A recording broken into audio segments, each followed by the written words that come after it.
Unabridged, a division of Recorded Books, presents Oceans Rise, Empires Fall, Why Geopolitics Hastens Climate Catastrophe by Gerard Toal, read by Kessel. Introduction. Rising Threats. A decade ago, a threat rose from the ocean. By pumping vast amounts of sand onto living coral reefs and mixing cement to create concrete foundations, a fleet of dredging machines from China raised a string of artificial islands across the internationally disputed waters of the South China Sea. Built upon the newly reclaimed land was a familiar island infrastructure: ports, hangars, towers, lighthouses, and housing. But there was more: large runways, radar installations, missile batteries, reinforced bunkers, and fortified point defense systems. China was expanding. Xi Jinping became the paramount leader of China in 2012. The following year, China built 20 artificial outposts on the Paracel Islands and 70 on the Spratly Islands, reclaiming about 3,200 acres of land from the sea as new Chinese territory. The strategy, dubbed the Great Wall of Sand by U.S. Pacific Fleet Commander Admiral Harry Harris, created a chain of military infrastructures and fortifications that enabled the Chinese Navy and Air Force to project hard power across the region. These have also backed up more assertive ownership claims by China over the surrounding volumes of water and air. Before China's territorial moves in the South China Sea, the prevailing U.S. perception of China was of a peacefully rising world power. China's creation of new territories for itself on the sea, however, helped change that. Strategists saw China's practices in the South China Sea as a challenge to U.S. dominance in the Pacific, and more generally, to the rules of a liberal international order. Did China seek exclusive control of the South China Sea? An estimated $2.5 trillion worth of oil and gas reserves on the ocean floor, as well as control of rich fishing resources, were said to be at stake. The 1.4 million square mile expansive sea accounts for approximately 12% of the total global fish catch. The South China Sea also handles roughly one-third of the world's ocean-going trade. Old marine maps with dashed lines showed, according to China, that it owned the South China Sea. New island forts and aggressive territorial behavior now backed up this spurious claim. Surely this was proof that China was becoming a threat and that it wanted to replace the United States as the most powerful country in the Pacific, if not the whole world. Amidst this wave of strategic anxiety, a few sharp-eyed analysts noticed something more.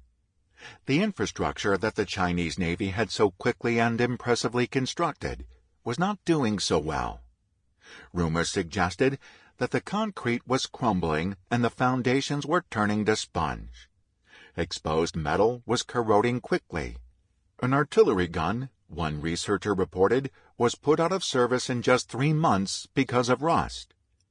Others noticed that China's hasty island construction had destroyed many fragile coral ecosystems across the South China Sea. These supported rich fishing grounds, which provided protein to millions in Asia. Overfishing, especially by Chinese factory ships which bullied smaller Vietnamese and Filipino fishing boats on the water, also threatened the sustainability of the South China Sea's fishing stocks. Oceanic pollution, particularly from plastics waste, was a serious problem too. Further issues were visible on the instruments of the scientific community: rising ocean temperatures and acidity levels, increasing storm intensities, and sea level rise. The latter was already threatening low-lying islands in other parts of the Pacific. Human habitation on Pacific island nations such as Vanuatu, Tuvalu, Fiji, Kiribati, and the Marshall Islands is seriously jeopardized by rising seas, degraded fishing, and more frequent storm surges connected to climate change. Would China's new island formations suffer the same fate? Was their construction an expression of power or of hubris? The desire to capture untapped fossil fuel reserves on the ocean floor is a presumed motivation for Chinese island building in the South China Sea. But the climatic consequences of the fossil fuel burning energy systems that have powered the capitalist global economy for more than a century threaten to overwhelm the entire endeavor. Indeed, unless modern civilization sharply reduces greenhouse gas emissions, the oceans are expected to swallow large swaths of land over the next quarter century. According to current estimates, approximately 150 million people now live on land that will be below the high tide line by 2050.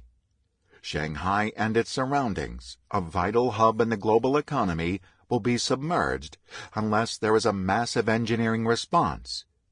Bangkok in Thailand, Mumbai in India, Ho Chi Minh City in Vietnam, and many other cities around the world will follow suit. Southern Vietnam, once fought over with massive firepower and toxic chemicals to keep communism at bay, may also be lost to rising tides. Climate change is shifting the earthly foundations of our geopolitics. World powers today face a fundamentally new question. Are rising Earth temperatures and sea levels a greater emergency than the rising power of rival states? The question is increasingly insistent, yet the trade-offs and choices it demands are not yet clearly grasped and debated in democratic societies.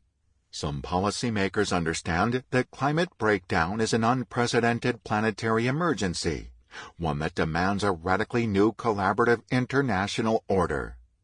Most state security institutions and politicians, though, are fixated on economic and military competition against rival world powers.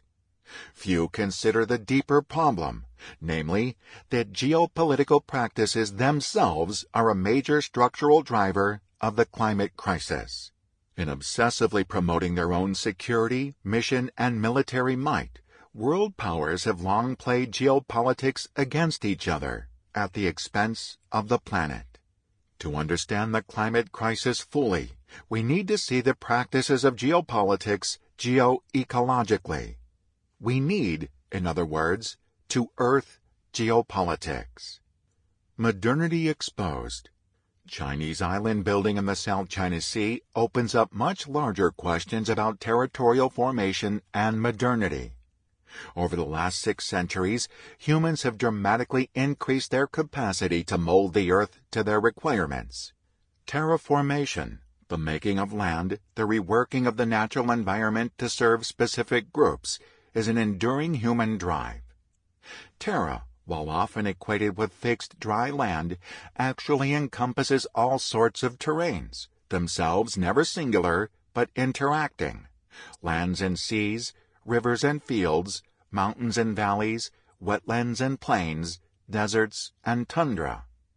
All lands and seas, however, are not themselves without the planet's atmosphere and the dynamic hydrological and atmospheric processes that are climate. In clearing forests, cultivating crops, and burning materials for energy, humans started altering its chemical composition. For most of our species' history, human societies developed their capacity for terraformation in very limited and localized ways. The development of a capitalist world economy anchored in Europe from the 15th century onward changed this, giving birth to a massive terraforming enterprise that is still working itself out across the vast spaces of the planet. Modernity is a one-word name for this remarkable environmental engineering project, a connected flowing network of resources, commodities, states, peoples, technologies, and importantly, pollution. Modernity sought to harness the planet's dynamic geophysical processes and biospheres to serve the specific economic, social, and state interests associated with capitalism's global expansion as a mode of production and exchange. The project's crucible was initially Spain and Portugal, then the Dutch Republic, then the British Empire, and finally the United States. Now the world economy is global, with just a few earthly spaces beyond its extractive imperatives. This global economy is configured along grooves established over hundreds of years, pathways for the flow of investments, peoples and commodities that once coexisted with the movements of soldiers, priests, weapons, and diseases, and still do in certain instances. Global cities are the organizational nodes of the vast system, sustaining dense concentrations of humanity while altering the Earth's geo-ecological systems with relentless extraction and pollution.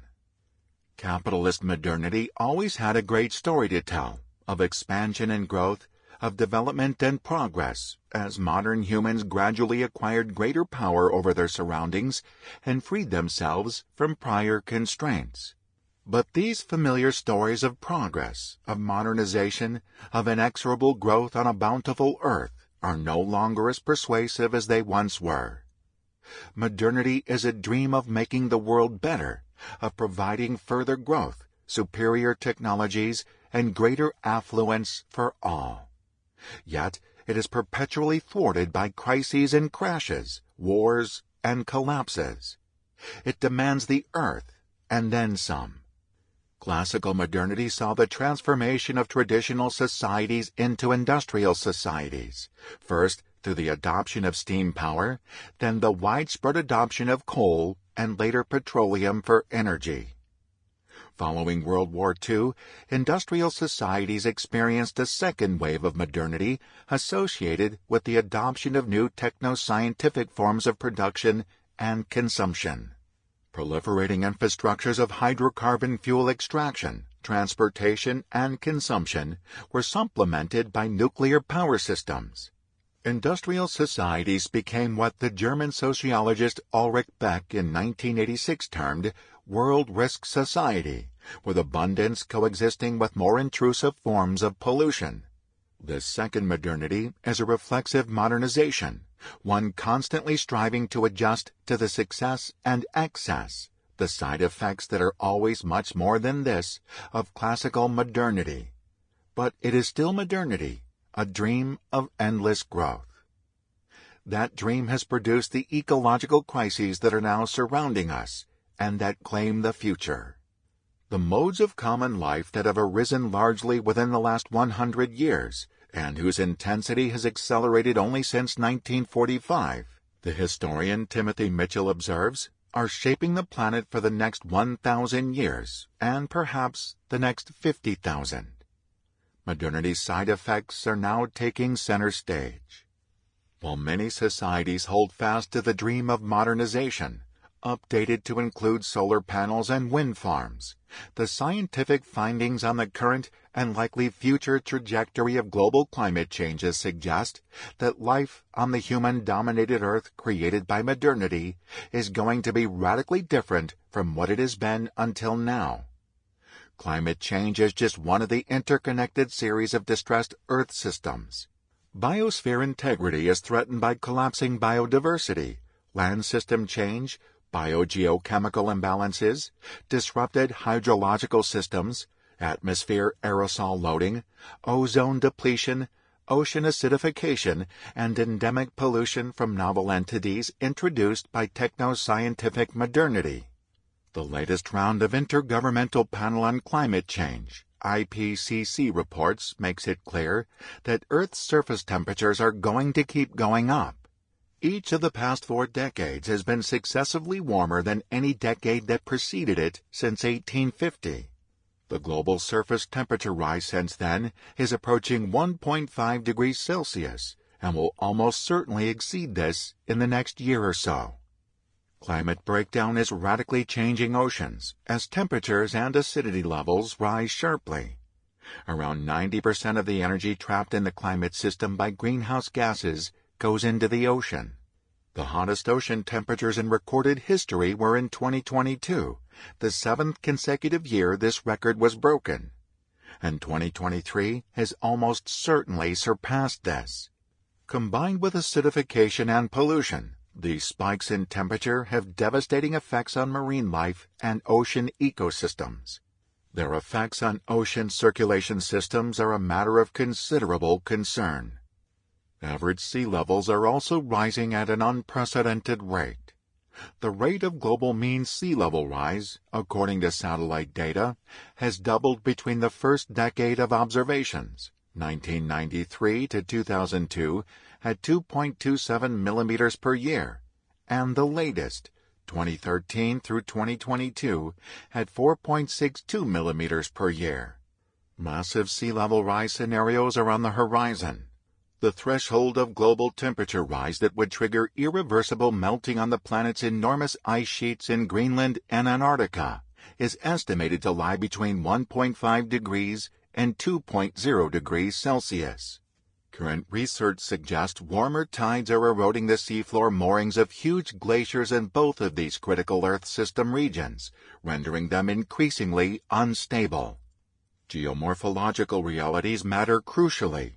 The West Antarctic ice sheet lies largely below current sea level and is thus particularly vulnerable to warmer ocean waters undermining it from below.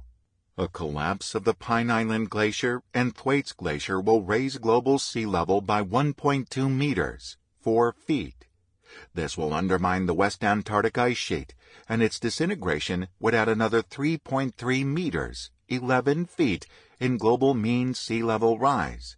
Antarctica as a whole holds enough ice to raise sea levels by 60 meters, 200 feet. The tipping points here are uncertain, but it is entirely possible that global sea levels could rise by a meter or more by the end of this century. Indeed, the recent IPCC report noted that global sea level rise approaching 2 meters by 2100 and 5 meters by 2150 cannot be ruled out under its high-emission scenario due to deep uncertainty about ice sheet disintegration processes. No matter what the scenario, current 1 in 100-year extreme sea level events are projected to occur at least annually in more than half of all tide gauge locations by 2100. The extent to which these trends continue depends on the interaction of multiple Earth system dynamics, but nonlinear change is expected as tipping points, cascade effects, and feedback loops work themselves out. The scale of recent changes across the climate system, as well as the current state of many aspects of this system, is unprecedented over the last 125,000 years. The past 9 years have been the hottest in recorded human history. The year 2023 was the first with all days over 1 degree Celsius hotter than the pre-industrial average. A third of its days were 1.5 above this. There is no future scenario that does not involve significant adaptation to higher temperatures, as this is already built in due to accumulated greenhouse gas emissions which can linger in the atmosphere for thousands of years. At the annual United Nations climate summits, the gap between the pledges of delegate states to reduce emissions and the material realities of actual emissions is increasingly stark. Even factoring in existing decarbonization pledges, the trajectory of emissions suggests that the planet is headed for a median 2.8 degrees Celsius temperature increase by the end of this century. Explaining collective failure.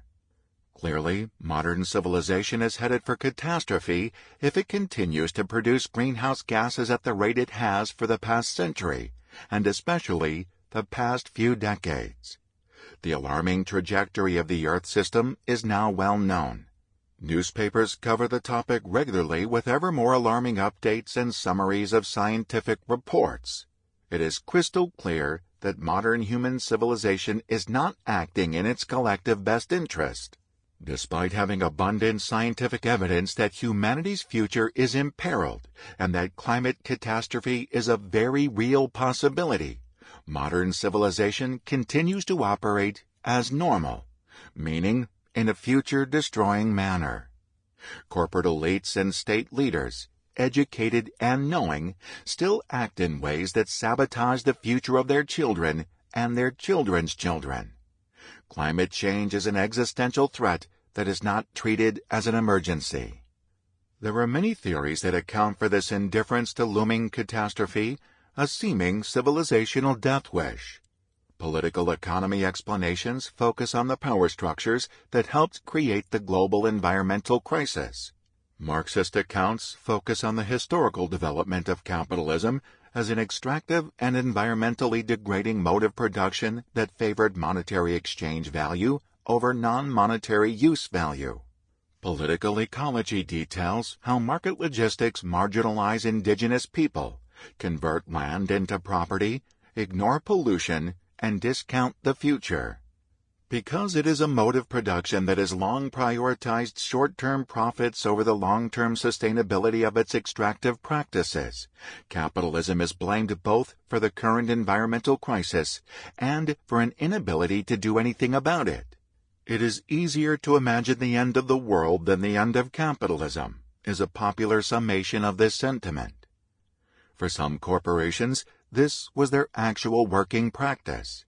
Oil companies like Exxon Corporation, ExxonMobil after its merger with Mobil Oil in 1999, knew for decades that their business of extracting and selling fossil fuels would result in a significant global temperature rise. From the late 1970s and early 1980s, its scientists accurately modeled and skillfully predicted global warming from fossil fuel burning. Yet the company's corporate strategy was to systematically deny and obscure this material reality. It made economic sense to pursue profits in the short term and discount the future consequences. In 2022, ExxonMobil earned a record $55.7 billion in profits, about $6.3 million every hour. 5 of the West's largest energy companies, ExxonMobil, BP, Shell, Total Energies, and Chevron, reported a combined $195 billion in profit in 2022. Saudi Aramco, largely controlled by Saudi Arabia, alone recorded a record profit of $161 billion, a figure described as probably the highest net income ever reported in the corporate world. Philosophical examinations of the climate crisis examine the disenchantment of nature and modernity. This has been variously characterized as a shift from an organic to mechanical conception of land, and from a vitalist to a calculative conception of the earth. Early modern Christian theology justified human supremacy over nature and the expropriation of lands from non-Christian peoples, pagans, in the name of a parochial faith declared universal. Further, land was inanimate, a commodity that could be parceled and traded. The late French philosopher Bruno Latour argued that the modern worldview that separates nature from culture, or tries to at least, is a source of the environmental crisis. This cleavage leads to a devaluation of the natural world and a failure to recognize the actual material interconnectedness of things. Yet other explanations alight on the material dependencies of modernity. Modern human civilization is so reliant upon the consumption of fossil fuels for energy and many other activities that this is profoundly difficult to shift. Václav Smil identifies 4 pillars of modern civilization: cement, steel, plastics, and ammonia. The mass-scale production of all of these heavily depends on hydrocarbon use. Cement, steel, and plastics are indispensable materials in the construction of modern cities and infrastructures. Ammonia is vital in the production of nitrogenous fertilizers that make it possible for agriculture to produce sufficient food to support billions of people. Indeed, Smil suggests the modern world's most existential dependence on fossil fuels is their direct and indirect use in the production of food. Decarbonizing modernity is next to impossible, many argue, and may itself tempt catastrophe. Yet other explanations focus on the psychological roots of the crisis and the myriad of human cognitive biases that reward turning away rather than confronting the crisis. The satirical film Don't Look Up, for example, is an indictment of the narcissism of contemporary culture and media. Distraction and short-termism dominate. Humans are reluctant to make major changes to their lives absent an extreme and visible emergency. Even then, many would rather retreat into fantasy or fatalism. The constituency for action is not overwhelming, and it may never be. Indeed, it is almost inevitable that when global heating comes to dominate, it will already be too late to reverse the radical disruptions it will bring to human habitation across the earth. Clearly, the coming climate catastrophe does not have a single cause, but is rather a complex entanglement of many different factors. In any explanatory framework, one powerful factor, however, cannot be ignored: geopolitics. This book is an argument for why it is significant and why it needs comprehensive critical analysis. What is geopolitics? Geopolitics is an elastic term with many meanings. Today, it is most commonly associated with great power competition. A great power is a country with a large territory, population, economy, and military capacity. A status construct in international society, the term can obscure major differences between states, though it usually signifies a shared hubris for greatness. To certain state leaders and international relations scholars, great power competition is an endemic feature of the interstate system. Indeed, in recent years, this notion has become an obsession in Western strategic circles. Great power competition is now a catchphrase used to justify new rounds of military spending, new industrial policies, and new strategic alliances. A performative speech act that thinks itself merely descriptive. It has even earned its own Pentagon abbreviation, GPC. This new emphasis of great power competition is frequently cast in terms of a global clash of ideals and values, a struggle between democracy and authoritarianism. But the rivalry between the United States and China, and the United States and Russia, is also widely understood as a geostrategic struggle for relative power over the perceived material resources for future prosperity in world affairs. Though the United States and China are strongly connected by trade and investment networks, both states have become more explicit geoeconomic rivals.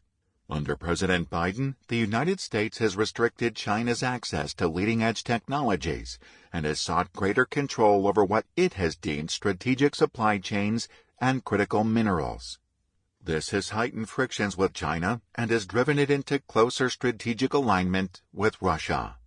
Obscured in this discourse of competition, though, is something fundamental: the geo-ecological costs of great power rivalry. The geo-ecological wasn't always hidden. Geopolitics has an older definition, one notorious for justifying German imperial expansionism in Europe during World War II. German geopolitics, Geopolitik, held that great powers were living organisms in a competitive struggle for space. Deprived of national territory and colonies by the Treaty of Versailles, intellectuals and revanchist politicians called for greater Lebensraum, living space, for the German people. This latter word became a rallying cry in Nazi Germany, one used to justify the territorial expansion of the Third Reich and the creation of a new order in Europe, organized around life and prosperity for Aryan Germans at the expense of all others. This is the dark mirror of the conventional understanding of geopolitics, geopolitics as racial geo-ecological imperialism. As climate breakdown deepens across the planet, the politics of living space is returning anew with great urgency. The Earth's biosphere has clear material limits and tipping points, most obviously the level of greenhouse gas concentrations in the planet's atmosphere. This so-called carbon budget for keeping heating below 1.5 degrees Celsius has largely been used up by just a few world powers, led by the United States and China, at the expense of everyone else. The resulting effects, climate breakdown, global heating, desertification, unprecedented flooding, and wildfires, are violently remaking living spaces across the Earth. While some continue to live wealthy, high-emission lifestyles, others are having the ground pulled from beneath them.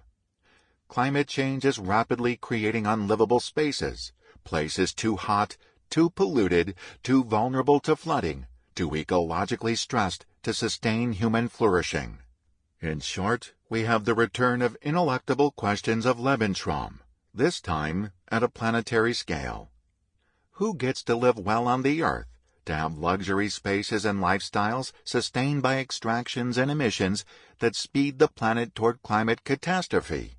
Who gets marginalized and has to suffer the consequences of climate change brought on by the... Sample complete. Ready to continue?